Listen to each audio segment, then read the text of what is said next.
Au mariage de ma sœur, je suis arrivé à la réception, mais mon marque-place avait disparu. Le personnel de service ne s'assoit pas, a-t-elle ri. Je suis arrivé au mariage luxueux de ma sœur, prête à faire la fête, pour découvrir que mon siège avait disparu et que ma profession était moquée. Sa belle-mère a eu un sourire narquois, me qualifiant de personnel de service. J'ai donc repris mon chèque de 10 000 €, les laissant avec un lieu non payé et une salle silencieuse. Avant de continuer l'histoire d'aujourd'hui, nous avons une annonce urgente à faire. En raison de problèmes techniques, nous nous tournons vers une autre chaîne. Veuillez vous abonner à notre nouvelle chaîne, Kin & Karma. Vous pouvez trouver le lien dans la description de la vidéo, le commentaire épinglé et la balise de collaboration sur cette vidéo. Assurez-vous de changer maintenant pour ne rien manquer. Merci pour votre soutien. Maintenant, retour à l'histoire. La douleur dans ma jambe gauche était une constante sourde et lancinante, un rappel rythmique de l'accident de voiture qui avait failli me priver de ma mobilité il y a 6 mois. J'ai déplacé mon poids, m'appuyant lourdement sur la canne sur mesure que Parker m'avait achetée, d'un noir élégant avec une poignée en argent qui s'accordait avec ma robe de soirée. Je n'étais pas seulement ici en tant qu'invité. J'étais la sœur de la mariée, la demoiselle d'honneur en esprit, sinon en titre à cause de ma blessure, et discrètement le pilier financier de toute cette affaire. Le lieu, le Gilded Lily, était spectaculaire. Des lustres en cristal projetaient de la lumière sur des tables dressées avec les draps les plus fins. Des draps que j'avais personnellement fournis via mon entreprise, Table & Vine. Le parfum des roses blanches et du parfum hors de prix remplissait l'air. J'ai pris une grande inspiration, essayant de calmer les nerfs qui étaient à vif depuis des semaines. À côté de moi, Parker m'a serré la main, son pouce frottant mes jointures de cette façon ancrante qu'il avait. « Tu es magnifique, Jen », a-t-il murmuré en se penchant, de sorte que son souffle a chatouillé mon oreille. « Rappelle-toi juste, nous nous asseyons, nous mangeons, nous sourions, et ensuite nous rentrons à la maison et tu mets ta jambe en l'air. » J'ai souri en retour, reconnaissante pour lui. Marché conclu. Nous nous sommes dirigés vers l'avant de la salle de réception où le plan de table était affiché sur un immense miroir antique, écrit en calligraphie dorée. J'ai scruté la table d'honneur, la table familiale. Mère de la mariée, père de la mariée, parents du marié, grands-parents. Mes yeux sont descendus sur la table 1, la table VIP pour les frères et sœurs et le cortège nuptial proche. Adeline la mariée, Mika le marié, le témoin, la demoiselle d'honneur, la sœur de Mika. J'ai froncé les sourcils. J'ai scruté la table 2. La table 3. Parker, est-ce que tu vois nos noms, ai-je demandé, un nœud se formant dans mon estomac qui n'avait rien à voir avec ma blessure. Parker, qui est généralement l'homme le plus calme que je connaisse, a plissé les yeux. Non, je vérifie la table des cousins éloignés vers le fond. Il y a peut-être une erreur. Mais il n'y avait pas d'erreur.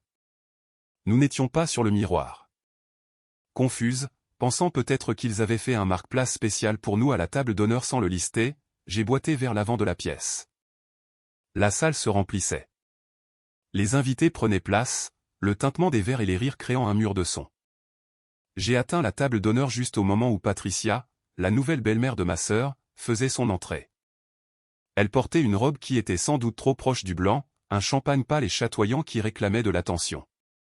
Elle m'a vu debout là, m'appuyant sur ma canne, regardant les espaces vides entre les couverts. « Genesis » a-t-elle dit, sa voix lisse et froide comme du marbre poli.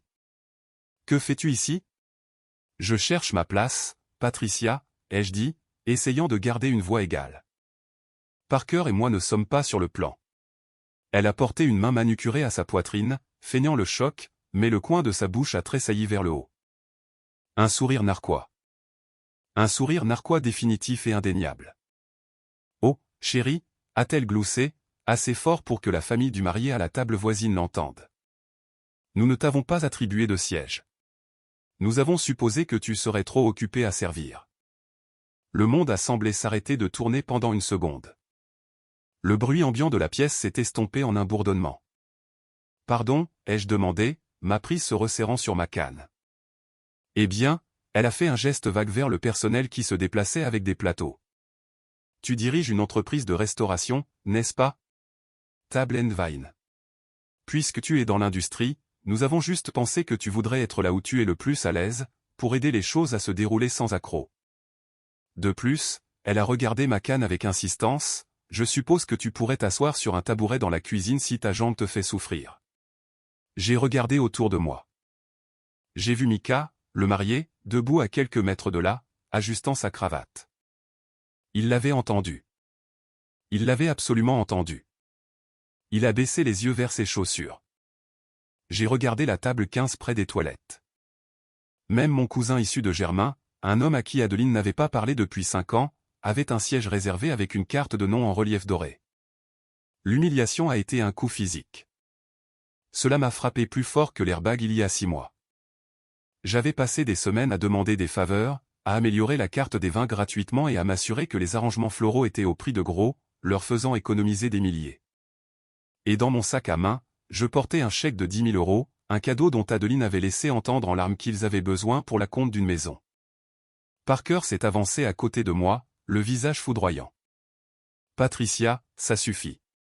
Genesis est la sœur de la mariée, et elle est une travailleuse du secteur des services, a reniflé Patricia, le rejetant. Quelque chose a cassé en moi. Ce n'était pas un claquement fort comme un os qui se brise. C'était un clic silencieux et décisif, comme une serrure qui tourne. Je n'ai pas crié. Je n'ai pas pleuré. J'ai mis la main dans ma pochette, j'ai sorti l'enveloppe de couleur crème contenant le chèque de 10 000 € et je l'ai levé. Je vois, ai-je dit, ma voix portant clairement sur l'accalmie soudaine de la conversation près de la table d'honneur. Je ne savais pas qu'un cadeau de mariage de 10 000 € et une planification d'événements gratuite ne m'achetaient qu'un service dans la cuisine. Les yeux de Patricia se sont écarquillés, se fixant sur l'enveloppe. Je vais donc reprendre cela, ai-je dit, remettant l'enveloppe dans mon sac. Heureusement que les remboursements existent. J'ai tourné les talons, maladroitement à cause de la jambe, et j'ai commencé à m'éloigner. Parker a été instantanément à mes côtés, offrant son bras pour me soutenir. Attends, a sifflé Patricia, s'avançant, réalisant l'image de la situation alors que les têtes se tournaient.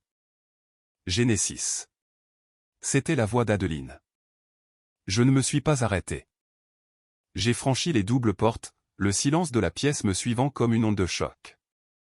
J'ai poussé vers l'air frais nocturne du parking, mon cœur martelant mes côtes. J'étais à mi-chemin de la voiture quand j'ai entendu les portes s'ouvrir à la volée derrière moi. Genesis, s'il te plaît, arrête-toi. Je me suis retourné. Adeline courait sur l'asphalte dans son énorme robe de bal en dentelle. Le tissu hors de prix traînait sur le sol sale. Elle avait l'air paniquée, son mascara menaçant déjà de couler. La trahison que j'ai ressentie en la regardant ne concernait pas seulement un siège. Cela concernait le silence. Le silence du marié, le silence de ma sœur. Pendant que sa belle-mère planifiait cela. Genesis, s'il te plaît, halte-t-elle, nous rattrapant, attrapant mon bras. Je me suis dégagé doucement mais fermement. Ne fais pas ça, Adeline. Elle ne le pensait pas, a sangloté Adeline, jetant un coup d'œil vers le lieu où les invités regardaient maintenant par les fenêtres. Elle a juste. Elle a des opinions démodées sur le travail. Le travail? J'ai poussé un rire dur et sec. Je possède l'entreprise, Adeline. Je ne sers pas les hors-d'œuvre. Et même si je le faisais, est-ce ainsi que tu traites la famille, en t'attendant à ce qu'il travaille à ton mariage pendant que tu assois le cousin Greg au premier rang? C'est juste. C'est compliqué avec elle, a supplié Adeline, se tordant les mains. Non, ai-je dit, ouvrant la portière de la voiture que Parker me tenait. C'est en fait très simple. Tu as fait un choix. Tu as choisi son approbation plutôt que ma dignité. Je me suis glissé sur le siège, le cuir frais contre ma peau fiévreuse. Alors que Parker démarrait le moteur, j'ai regardé ma sœur une dernière fois. Elle avait l'air petite, perdue dans une robe qu'elle ne pouvait pas s'offrir sans mon aide. Mais ils ont oublié une chose cruciale, ai-je murmuré pour moi-même alors que nous nous éloignions, la laissant debout dans l'obscurité. Le trajet pour rentrer à la maison n'était qu'un flou de lampadaires défilant et des jointures blanches de Parker sur le volant. Il fulminait, marmonnant dans sa barbe à propos de sorcières privilégiées et de lâches sans colonne vertébrale, mais je ne pouvais pas parler. J'étais trop occupé à assimiler le tribut physique que la nuit avait exigé. Ma jambe palpitait violemment maintenant. L'adrénaline qui m'avait permis de faire ma sortie dramatique s'estompait, remplacée par la douleur aiguë et mordante des lésions nerveuses. J'ai incliné le siège, fermant les yeux, mais tout ce que je pouvais voir, c'était le sourire narquois de Patricia. Nous avons supposé que tu serais trop occupé à servir. Ce n'était pas seulement l'insulte, c'était sa précision. Patricia savait exactement où frapper. 2 jours plus tard, j'étais assise dans mon bureau à domicile, ma jambe surélevée sur un pouf en peluche, une poche de glace attachée à ma cheville. Mon téléphone n'arrêtait pas de vibrer depuis 48 heures. Adeline avait appelé 20 fois. Mika avait envoyé un message texte. Pouvons-nous parler? Maman est vraiment bouleversée. Je n'avais répondu à aucun d'eux. Au lieu de cela, je regardais les feuilles de calcul sur mes 2 écrans. Table & Vine n'était pas seulement une entreprise de restauration. Nous étions une agence de production d'événements à service complet. J'avais construit cette entreprise de zéro, en commençant dans une petite cuisine de location et en la développant pour devenir la première agence de l'État. Je travaillais avec des PDG, des célébrités et des politiciens, j'étais respecté. Mais pour Patricia, qui s'était mariée dans une famille de banquiers de longue date et n'avait jamais travaillé un seul jour de sa vie, j'étais le personnel de service. Je me suis souvenu de la première fois que je l'avais rencontrée, il y a 3 mois, lors du dîner de fiançailles. Je venais de rentrer d'une inspection de site, portant le polo de mon entreprise et un pantalon de travail sur mesure, poussiéreuse d'avoir inspecté un lieu. Oh, avait-elle dit, me dévisageant de la tête aux pieds. Vous êtes la sœur. Je pensais que vous étiez la serveuse prenant notre commande de boisson. J'en avais ri à l'époque, pensant que c'était un faux pas maladroit. Adeline m'avait donné un coup de pied sous la table, me suppliant du regard d'être gentille. Alors, j'ai été gentille. J'ai ravalé ma fierté. J'ai proposé d'aider pour le mariage. J'ai utilisé mes réductions de fournisseurs. J'ai demandé des faveurs aux meilleurs fleuristes de la ville, qui avaient généralement une liste d'attente de 6 mois. Je regardais le contrat sur mon écran maintenant. Le contrat pour les arrangements floraux, le contrat pour l'éclairage spécialisé, le contrat pour la sélection de 20 millésimés. Parce qu'Adeline et Mika étaient à court d'argent en raison de l'insistance de Patricia pour le lieu le plus cher de la ville, j'avais mis ces contrats à mon nom. J'avais signé les garanties. J'avais payé les acomptes avec ma carte d'entreprise en comprenant que ou Patricia me rembourserait le solde final, ou que je le compterais comme une partie de mon cadeau. J'ai pris mon téléphone et j'ai ouvert la discussion de groupe avec mon responsable des opérations. Genesis rassemble les dossiers pour le mariage Millerstone, en particulier les accords de fournisseurs pour le brunch post-mariage de ce week-end et les rapprochements finaux pour la réception. La réception était terminée, mais pas les retombées financières. Les fournisseurs étaient mes amis, mes collègues. Ils avaient fait ce travail à prix coûtant parce que je le leur avais demandé. J'ai pensé à Adeline debout dans le parking, défendant une femme qui me traitait comme de la boue. Elle a des opinions démodées, avait dit Adeline. J'ai pris une gorgée de tisane, la vapeur s'enroulant autour de mon visage. La douleur dans ma jambe a de nouveau éclaté, un rappel de la vulnérabilité dont Patricia s'était moquée. Elle a vu ma canne et a vu de la faiblesse. Elle a vu ma profession et a vu de la servitude. Mais elle avait oublié une chose cruciale. Dans le monde des événements haut de gamme, la personne qui détient les contrats détient le pouvoir. Et Patricia n'avait pas payé un centime directement au fleuriste, à l'équipe d'éclairage ou à l'agence de location de linge. Je l'avais fait. Et techniquement, le mariage n'était pas terminé tant que les factures finales n'étaient pas réglées. La réception avait eu lieu. Oui. Mais la réservation du lieu pour le brunch du dimanche, les adieux exclusifs de la haute société dont Patricia se vantait depuis des semaines, étaient sous mon assurance responsabilité civile. Mon téléphone a vibré de nouveau. Un message texte d'Adeline. Adeline, s'il te plaît, réponds. Maman Patricia menace de nous couper les vivres si tu ne t'excuses pas d'avoir fait un scandale. Elle dit que tu as ruiné sa réputation. J'ai fixé l'écran. J'ai ruiné sa réputation. J'ai tapé une réponse, puis je l'ai supprimée. Non, plus de messages texte. Fini de jouer la grande sœur d'un grand soutien qui encaisse les coups. Parker, ai-je appelé. Il est apparu dans l'embrasure de la porte en tenant une nouvelle poche de glace. Oui. Appelle notre avocat, ai-je dit, la voix assurée pour la première fois depuis des jours. Et ensuite appelle le responsable du lieu pour le brunch du dimanche. Nous devons discuter d'une annulation. Pour comprendre pourquoi cela fait si mal, il faut comprendre, Adeline. Nos parents sont morts quand j'avais 22 ans et elle 19 ans. Je sortais tout juste de l'école de cuisine, prête à conquérir le monde. Et soudain, j'étais le chef de famille.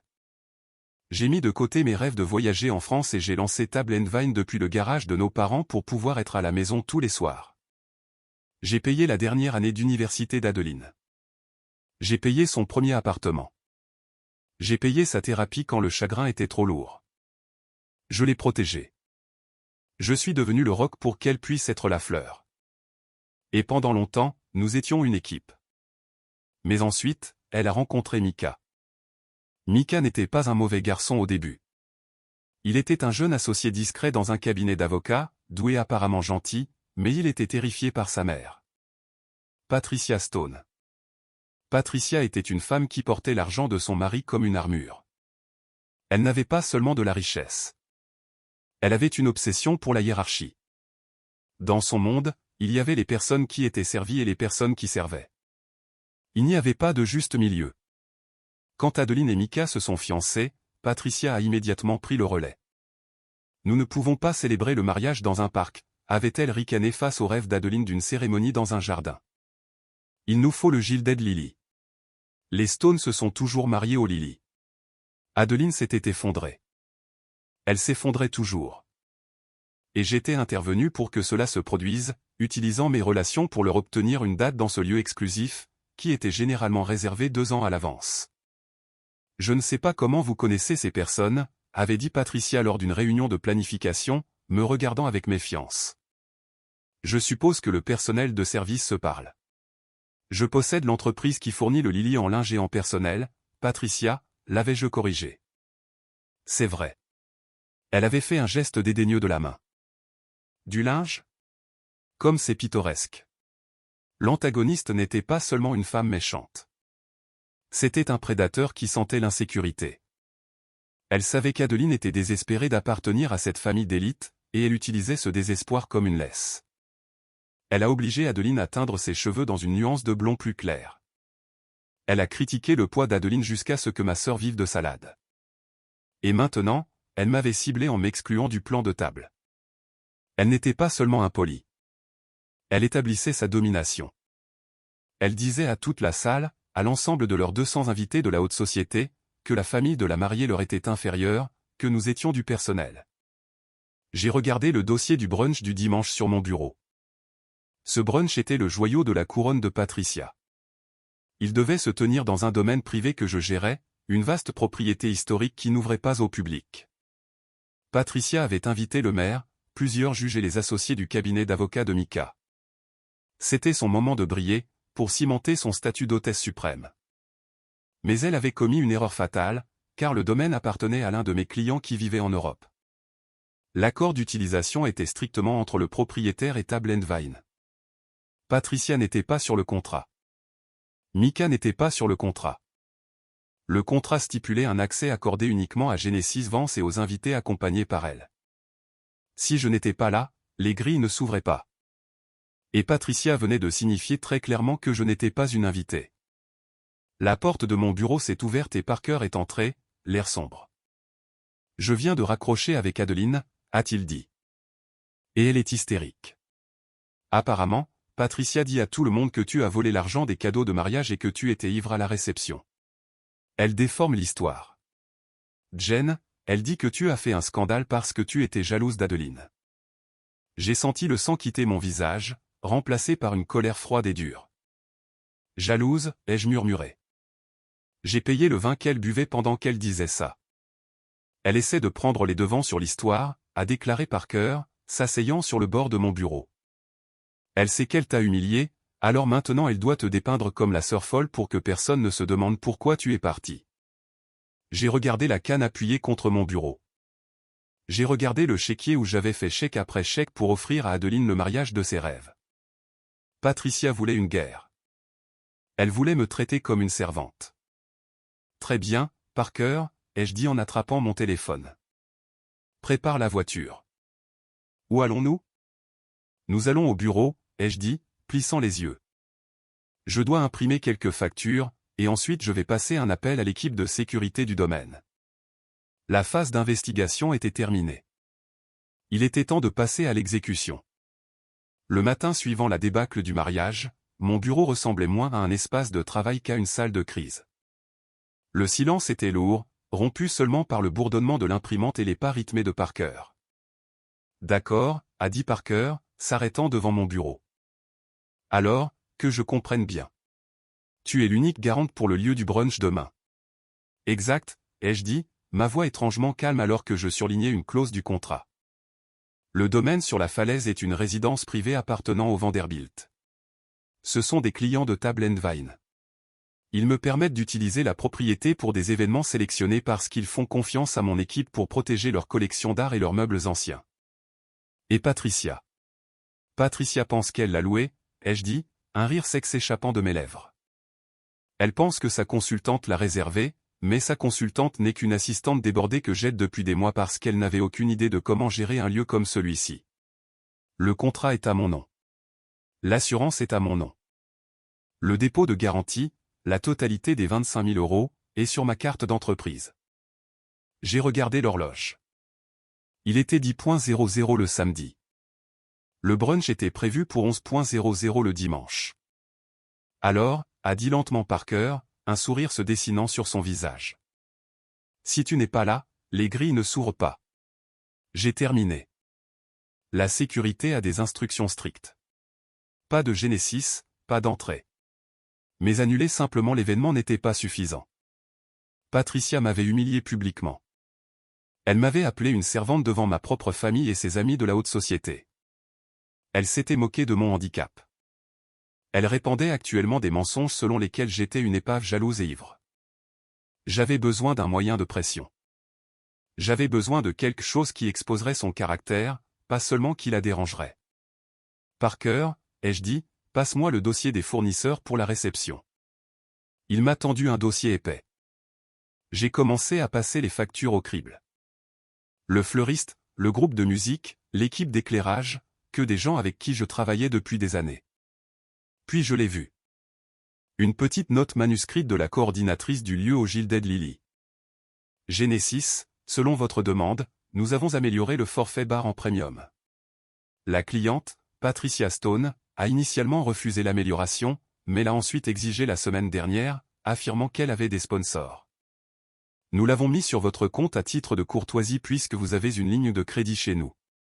Mon sang n'a fait qu'un tour. Patricia avait amélioré le forfait bar, une différence de 15 000 €, et affirmé qu'elle avait des sponsors. Elle avait dit au lieu de me facturer sans mon consentement. J'ai décroché le téléphone et j'ai composé le numéro de la responsable du lieu, Sarah. Genesis. Sarah a répondu à la première sonnerie. J'ai entendu parler de la nuit dernière. Est-ce que tu vas bien? Le personnel était horrifié. L'un des serveurs a dit que Patricia t'a réellement claqué des doigts. Je vais bien, Sarah, ai-je menti. Écoute, je regarde la facture finale.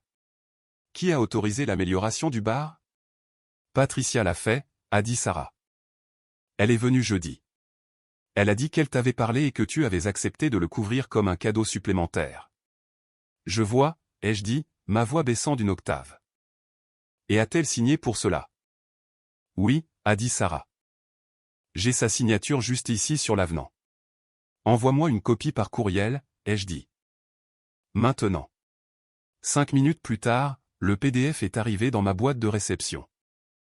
J'ai fixé la signature. C'était un gribouillis à peine lisible. Patricia Stone Vance. Elle avait accolé son nom au mien. Comme si nous étions associés, comme si elle avait le moindre droit de signer en mon nom. C'était de la fraude. Parker, ai-je dit, ma voix tremblant légèrement. Regarde ça. Il s'est penché par-dessus mon épaule. Elle a falsifié. En quelque sorte. Elle s'est fait passer pour un signataire autorisé sur ton compte. Elle a commis un vol de service, les jeux corrigés. Elle a commandé pour 15 000 € d'alcool de qualité supérieure sur mon ardoise sans ma permission. Mais il y avait plus. Je me suis connecté au portail bancaire de mon entreprise. J'ai vérifié l'historique des transactions pour les acomptes du mariage. Il y a 6 mois, Adeline m'avait transféré 5 000 € pour le premier acompte du lieu.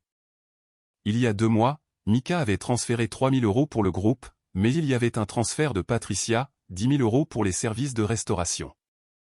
J'ai froncé les sourcils. Table & Wine n'avait pas assuré la restauration du mariage. Le lieu proposait un service de restauration en interne. Nous avions juste fourni le linge et la décoration. J'ai cliqué sur les détails de la transaction. La ligne de mémo indiquait « Paiement pour Genesis Vance, personnel de service et coordination ». Elle m'avait payé. Elle m'avait littéralement payé pour être une servante au mariage de ma propre sœur, et elle l'avait fait des mois auparavant, le catégorisant comme une dépense professionnelle, pour pouvoir probablement le déduire de ses impôts. La réalisation m'a frappé comme un coup physique. Le siège manquant n'était pas un camouflet de dernière minute. C'était un acte prémédité. Elle avait planifié cela depuis le début. Pour elle, je n'étais pas de la famille. J'étais une vendeuse qu'elle pouvait intimider. Elle pense m'avoir acheté, ai-je murmuré. Quoi, a demandé Parker. Elle pense qu'elle m'a embauché pour travailler au mariage, ai-je dit en montrant l'écran. C'est pour cela qu'il n'y avait pas de siège. Dans son esprit, le transfert de 10 000 € n'était pas une contribution au budget du mariage. C'était un salaire. La mâchoire de Parker est tombée. C'est tordu. Cela s'apprête à empirer pour elle, ai-je dit en ramassant ma canne. Prépare la voiture, Parker.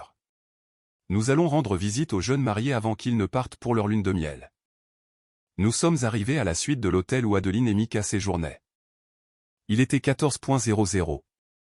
Ils étaient censés partir pour l'aéroport dans 4 heures. Je n'ai pas frappé. J'ai envoyé un message texte à Mika. Je suis dans le hall. Nous devons parler maintenant ou j'appelle la police. 3 minutes plus tard, Mika est apparu, l'air pâle et avec la gueule de bois.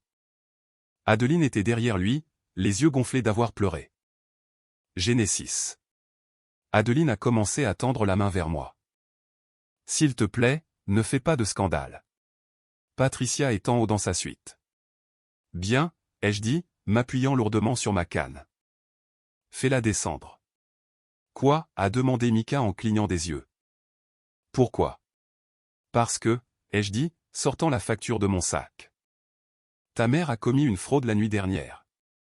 Et à moins qu'elle ne veuille expliquer cela à un juge, elle doit descendre ici et me l'expliquer.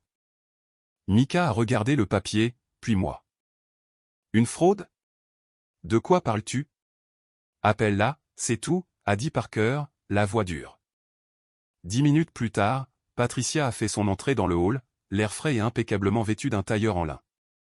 Elle m'a vu et a soupiré un bruit dramatique de souffrance. Vraiment, Genesis, a-t-elle dit, ne prenant pas la peine de baisser la voix. N'as-tu pas fait assez de dégâts? Adeline a pleuré toute la matinée à cause de ta petite crise. Ma crise, ai-je demandé en m'avançant. Patricia, as-tu ou n'as-tu pas signé un avenant pour une amélioration de barre de 15 000 € sur mon compte d'entreprise? Patricia a fait un geste de la main. Oh, cela, c'était un malentendu. Je pensais que tu voulais contribuer davantage puisque tu ne payais pas de repas. Pardon, ai-je dit, ma voix s'élevant. Je t'ai donné un chèque de 10 000 €. J'ai couvert les draps. J'ai couvert l'éclairage. Et tu as repris le chèque, a-t-elle rétorqué, ce qui était incroyablement de mauvais goût, soit dit en passant. Je l'ai repris parce que tu m'as traité comme du personnel, ai-je dit. Et en parlant de personnel, j'ai vu le transfert, le service, le personnel et la coordination. Tu m'as payé pour travailler au mariage de ma sœur. Patricia a eu un sourire narquois. Eh bien, quelqu'un devait s'assurer que les choses se passent bien. Adeline en était certainement incapable. Et puisque c'est ce que tu fais. Je suis la PDG d'une entreprise de plusieurs millions de dollars, Patricia, ai-je crié, amenant un chasseur à regarder. Baisse la voix, a sifflé Mika en regardant nerveusement autour de lui. Non, ai-je dit en me tournant vers lui. Tu n'as pas à me dire quoi faire. Tu t'es assis là et tu l'as regardé m'humilier. Tu l'as regardé traiter la sœur de ta femme comme du personnel embauché. Elle veut juste ce qu'il y a de mieux pour nous, a murmuré Adeline en regardant ses chaussures. Le meilleur? J'ai ri amèrement. Adeline, elle m'a volé. Elle a commis une fraude. Et sais-tu quoi d'autre? Le brunch de demain. Celui dont elle s'est vantée auprès de tous ses amis. Patricia s'est raidie. Qu'en est-il? Il est annulé, ai-je dit. Le visage de Patricia est devenu blanc. Tu ne peux pas l'annuler. C'est réservé. C'est réservé à mon nom, ai-je dit. Sous mon contrat. Et puisque je ne suis apparemment que le personnel de service, je n'ai pas l'autorité pour organiser un événement de la haute société pour la famille Stone, n'est-ce pas? Tu n'oserais pas, a sifflé Patricia en s'approchant. Le maire vient. Mes amis viennent. Alors tu ferais mieux de commencer à les appeler, ai-je dit. Parce que l'équipe de sécurité du domaine a reçu l'ordre de refouler toute voiture qui n'est pas sur ma liste approuvée. Et devine quel nom n'est pas sur la liste? Patricia m'a dévisagé, sa bouche s'ouvrant et se fermant comme un poisson. Petite garce mesquine, a-t-elle commencé. Attention, a averti Parker en s'interposant entre nous. Répare ça, a exigé Patricia en se tournant vers Adeline. Dis à ta sœur de réparer ça. Adeline m'a regardé, des larmes coulant sur son visage. Jen, s'il te plaît. C'est la famille de Mika. C'est important. C'est important pour elle, ai-je dit en pointant Patricia du doigt.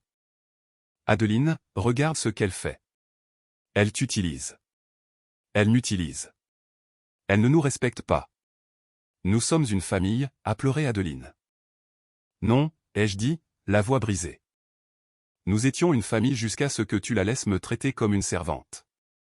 Je me suis tourné vers Patricia. Tu as jusqu'à 17.00 pour me virer les 15 000 € pour la note de bar. Si l'argent n'est pas sur mon compte, je dépose un rapport de police pour fraude à la carte de crédit et usurpation d'identité. J'ai ta signature, Patricia. J'ai le témoignage de la responsable du lieu. Patricia a ri, un son nerveux et aigu. Tu bluffes. Tu ne ruinerais pas le week-end de mariage de ta sœur pour de l'argent. Regarde-moi faire, ai-je dit. Je me suis retourné et je suis sorti du hall, Parker juste à côté de moi. Mon cœur battait la chamade, mais ma tête était claire. J'avais tiré le premier coup. Mais la guerre n'était pas terminée. À 16.30, l'argent n'était pas arrivé. Au lieu de cela, mon téléphone a explosé. Pas avec des messages textes d'Adeline, mais avec des appels de connaissances communes. Genesis, est-il vrai que tu as annulé le brunch parce que tu étais ivre? Genesis, Patricia dit que tu essaies de leur extorquer plus d'argent. Genesis, j'ai entendu dire que tu es jalouse du mariage d'Adeline et que tu essaies de le saboter. Elle déformait à nouveau l'histoire. Elle me dépeignait comme la méchante, la sœur instable et cupide qui ne supportait pas de ne pas être le centre de l'attention. J'étais assise dans mon bureau, fixant le téléphone. Elle est douée, a admis Parker en lisant une publication Facebook que Patricia venait de faire. C'était une photo d'elle et d'Adeline souriante. Légende, tellement triste que la jalousie puisse déchirer des familles. Tout le monde nous manquera au brunch de demain, qui a été annulé en raison de circonstances imprévues avec le fournisseur. Le fournisseur, ai-je murmuré. Elle m'appelle toujours le fournisseur. Je n'étais plus seulement en colère. J'étais concentré. Parker, ai-je dit, appelle l'équipe de sécurité du domaine. Dis-leur que sous aucun prétexte, personne ne doit être laissé entrer demain, même s'ils prétendent être de la famille. C'est fait, a dit Parker. Mais Jen, elle ne va pas s'arrêter. Elle va ruiner ta réputation dans cette ville. Les gens commandent déjà sa publication, disant qu'ils n'utiliseront plus jamais ta Blendvine. J'ai regardé les commentaires. Waouh, tellement non professionnel. J'ai entendu dire que la propriétaire a un problème d'alcool. Je ne les embaucherai jamais. C'était ça. Elle s'en prenait à mon gagne-pain. D'accord, ai-je dit en me levant. Elle veut jouer sale. Jouons sale. J'ai ouvert mon ordinateur portable et j'ai affiché le dossier de la famille Stone que j'avais compilé pendant la planification du mariage. J'avais eu besoin de vérification d'antécédents pour l'habilitation de sécurité au domaine. J'ai fait défiler les documents. Patricia Stone, philanthrope, mondaine. Mais il y avait autre chose, un petit signal d'alarme que j'avais noté des mois auparavant mais que j'avais ignoré parce qu'elle était de la famille. Une hypothèque. Une hypothèque sur le domaine de la famille Stone. J'ai creusé plus profondément. J'ai accédé à la base de données des archives publiques. La fortune de la famille Stone n'était pas ce qu'elle semblait être. Ils étaient endettés jusqu'au cou. La maison était saisie. Les voitures étaient louées et le mariage. J'ai affiché le rapport de crédit que j'avais demandé pour Mika quand il a postulé pour être co-signataire sur le lieu, ce qui a été rejeté. Alors, j'ai dû signer. Mika croulait sous les dettes étudiantes. Patricia n'était pas seulement méchante, elle était fauchée. Elle avait besoin de ce mariage pour maintenir l'illusion de la richesse. Elle avait besoin du brunch pour réseauter avec des investisseurs potentiels pour un projet commercial sur lequel elle était restée vague. Et elle avait utilisé mon argent, mon cadeau de 10 000 €, mes réductions de fournisseurs, le crédit de mon entreprise pour financer sa mascarade. Parker, ai-je dit, un lent sourire se dessinant sur mon visage. Elle n'a pas seulement volé l'argent de la note de bar parce qu'elle se sent tous les droits. Elle l'a volé parce qu'elle ne l'a pas. Qu'est-ce que tu veux dire? Elle est fauchée, Parker. L'ancien argent a disparu. Tout n'est que de la poudre aux yeux. J'ai regardé l'horloge. 16,55. Elle ne va pas virer l'argent, ai-je dit. Elle ne le peut pas. À 17,00, mon téléphone a sonné. C'était Adeline. S'il te plaît, a-t-elle sangloté. S'il te plaît, n'appelle pas la police. Elle n'a pas les liquidités en ce moment. C'est bloqué dans des investissements. Des investissements, ai-je demandé, ou des dettes, Adeline? Il y a eu un silence à l'autre bout du fil. Tu savais, ai-je murmuré. Tu savais qu'ils étaient fauchés. Mika me l'a dit la semaine dernière, a pleuré Adeline. Ils avaient besoin que le mariage ait l'air réussi pour que son père puisse conclure une affaire. C'est pourquoi le brunch est si important. Les investisseurs seront là. Alors tu l'as laissé m'humilier, ai-je dit, la voix tremblante. Tu l'as laissé me traiter comme une servante. Tu l'as laissé me voler. Tout cela pour protéger un mensonge. Je n'avais pas le choix, a gémi Adeline. Je suis marié avec lui. On a toujours le choix, ai-je dit. J'ai raccroché. J'ai regardé Parker. Prépare l'imprimante. Nous allons au brunch. Je pensais que tu l'avais annulé, a dit Parker, confus. C'est le cas, ai-je dit. Mais les invités ne le savent pas. Ils se présenteront tous à la grille. Et Patricia sera là pour essayer de raconter une histoire sur la façon dont le fournisseur leur a fait faux bon. Et toi? Je vais être là pour les accueillir, ai-je dit, avec la vérité. Je n'allais pas seulement récupérer mon argent. J'allais exposer la pourriture au cœur de la dynastie de la famille Stone. J'allais montrer à chacun de ces invités de la haute société exactement qui était vraiment Patricia Stone. Oh, ai-je ajouté en attrapant un dossier. Et Parker, apporte la facture. Le dimanche matin s'est levé, lumineux et d'un froid glacial, un reflet parfait de mon humeur. Parker a conduit la berline noire élégante sur la route sinueuse jusqu'au domaine sur la falaise, les pneus crissant sur le gravier. Je portais mon blazer le plus élégant, d'un vert émeraude profond, et ma posture était droite comme un i malgré la douleur persistante dans ma jambe. Nous sommes arrivés à 10,30. 30 minutes avant l'arrivée prévue des invités. Les lourdes grilles en fer étaient fermées, gardées par 2 agents de sécurité à l'air sévère que j'avais personnellement embauchés, mais garés juste devant eux, bloquant l'entrée, se trouvait une Mercedes argentée, celle de Patricia. Elle faisait les 100 pas furieusement, son téléphone collé à l'oreille, faisant de grands gestes aux gardes qui restaient de marbre. Mika se tenait près de la voiture, ayant l'air de vouloir que la terre l'engloutisse. Adeline était à l'intérieur du véhicule, le visage enfoui dans ses mains. Alors que nous nous arrêtions, Patricia a fait volte-face. Ses yeux se sont plissés quand elle m'a vu sortir de la voiture, m'appuyant sur ma canne. « Toi » a-t-elle hurlé en marchant vers moi. Espèce de petite jalouse rancunière. « Bonjour, Patricia » les jeux interrompus, ma voix calme et portant dans l'air vif. « Je vois que tu as des problèmes d'accès. » « Ouvre la grille » a-t-elle exigé en pointant un doigt manucuré vers les gardes. Mes invités seront là d'une minute à l'autre. Le maire arrive. En fait, ai-je dit en regardant ma montre.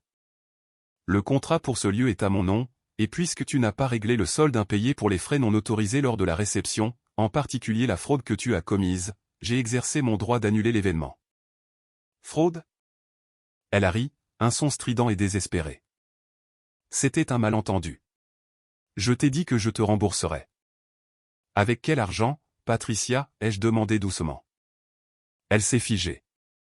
Pardon? L'argent que tu n'as pas, ai-je insisté. Les liquidités qui sont bloquées dans des investissements ou peut-être les prêts sous lesquels tu croules. Son visage est passé du rouge au blanc fantomatique.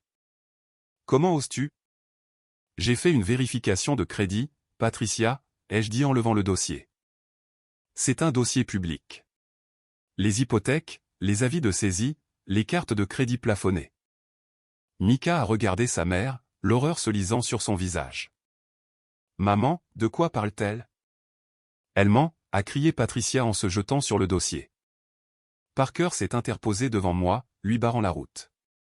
Juste à ce moment-là, une élégante voiture de ville noire s'est arrêtée derrière la Mercedes de Patricia. Puis une autre, et encore une autre. Les invités arrivaient. La vitre de la première voiture s'est baissée. C'était Madame Vandermeer, l'épouse du plus grand promoteur immobilier de la ville, et une femme que Patricia essayait d'impressionner depuis des années. Patricia, a appelé Madame Vandermeer, l'air confuse. Est-ce que tout va bien? Pourquoi les grilles sont-elles fermées? Patricia a plaqué un faux sourire sur son visage, se tournant vers la voiture.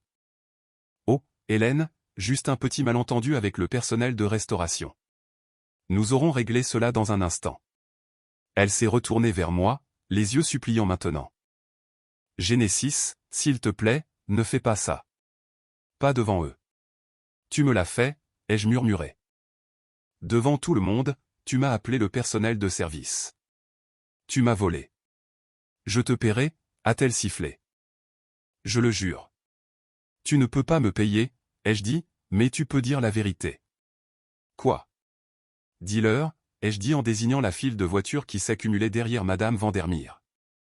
Dis-leur pourquoi les grilles sont fermées. Dis-leur que tu as volé 15 000 € à la sœur de ta belle-fille. Dis-leur que tu es fauché. Patricia m'a dévisagé, la poitrine haletante. Elle a regardé les voitures, puis moi. Sa fierté était une chose physique, un mur qu'elle ne pouvait pas escalader. Je te ruinerai, a-t-elle murmuré. Tu as déjà essayé, ai-je dit. Je me suis tourné vers Madame Vandermeer, qui sortait maintenant de sa voiture, suivie par plusieurs autres invités confus. Je m'excuse pour le désagrément, tout le monde, ai-je annoncé, la voix assurée. Mais cet événement a été annulé en raison d'un non-paiement et d'une activité frauduleuse de la part de l'hôtesse. Un halètement collectif a parcouru la petite foule. Quoi? A demandé Madame Vandermeer, serrant ses perles. Patricia, elle ment, a hurlé Patricia, son sang-froid volant en éclats. Elle n'est qu'une serveuse amère et jalouse. Elle essaie de saboter le mariage de mon fils. En fait, ai-je dit en levant la facture avec sa signature falsifiée. Je suis la propriétaire de Table & Vine, et ceci est une facture de 15 000 € de frais non autorisés portés sur mon compte d'entreprise par Patricia Stone, qui a falsifié ma signature. J'ai tendu le papier à Madame Vandermeer. Elle l'a regardé, les yeux écarquillés, et j'ai continué, j'ai également appris que la généreuse hôtesse utilisait mes contrats de fournisseurs pour financer un style de vie qu'elle ne peut plus se permettre. Il n'y a pas de brunch parce que le chèque pour la compte, que j'ai écrit, a été retourné. C'était un mensonge au sujet du chèque retourné, mais cela a fait passer le message.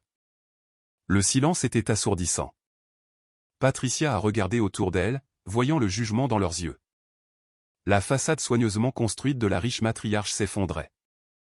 Mika, a-t-elle pleuré en se tournant vers son fils. Fais quelque chose. Mika a regardé sa mère.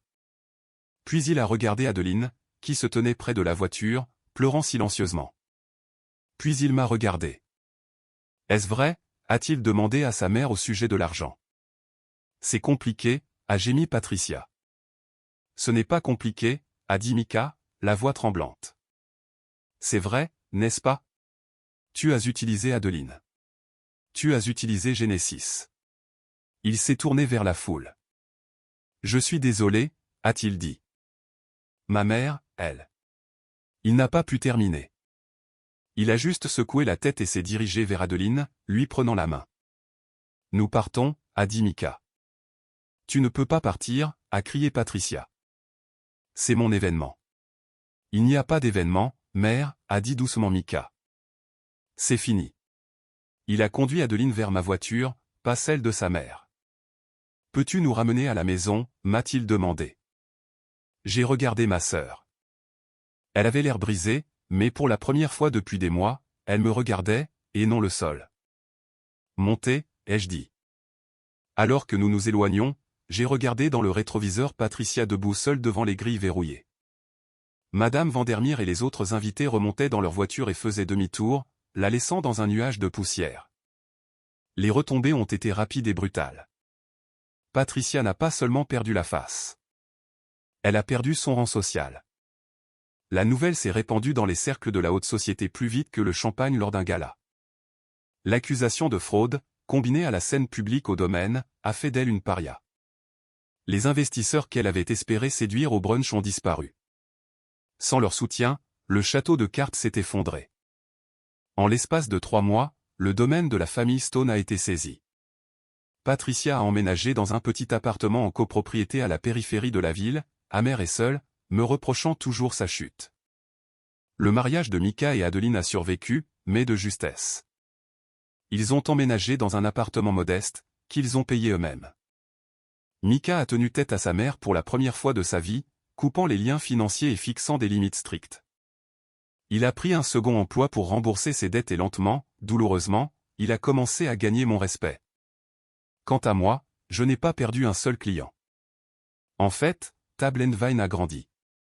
L'histoire de la façon dont j'avais protégé mon entreprise et tenu tête à une fraudeuse est devenue une sorte de légende urbaine dans l'industrie. Les clients respectaient mon intégrité et ma détermination. J'étais assise dans mon bureau 6 mois plus tard, la canne appuyée contre le mur. J'en avais à peine besoin désormais. Adeline était assise en face de moi, l'air en meilleure santé et plus heureuse. Ses cheveux avaient retrouvé leur brun naturel. « Je suis désolée », a-t-elle dit en traçant le motif sur mon bureau avec son doigt. J'aurais dû dire quelque chose plus tôt. J'avais juste tellement peur d'elle. Je sais, ai-je dit doucement. Mais tu n'as plus peur. Non, a-t-elle souri. Je n'ai plus peur. Elle a mis la main dans son sac à main et a sorti un chèque. Il était de 15 000 €. Mika et moi avons économisé, a-t-elle dit. Pour te rembourser la note de bar et la compte. J'ai regardé le chèque. Il représentait des mois de travail acharné, d'heures supplémentaires et de sacrifices pour eux. Je l'ai repoussé sur le bureau. Garde-le, ai-je dit. Considère cela comme un cadeau de mariage tardif pour la compte de la maison. Les yeux d'Adeline se sont remplis de larmes. Jen, je ne peux pas. Tu peux, ai-je dit, mais à une condition. N'importe laquelle. La prochaine fois, ai-je souri, c'est moi qui choisis ma place. Elle a ri, un son authentique et libre. Marché conclu. Je l'ai regardé partir, sentant un poids s'envoler de mes épaules. L'argent n'avait pas d'importance. La justification, si. J'avais récupéré ma dignité, sauvé ma sœur et prouvé qu'aucune somme d'argent ancien ne pouvait acheter la classe ou faire taire la vérité. Patricia avait essayé de me remettre à ma place, mais elle avait oublié une chose cruciale. Je ne me contentais pas de dresser la table. Elle m'appartenait.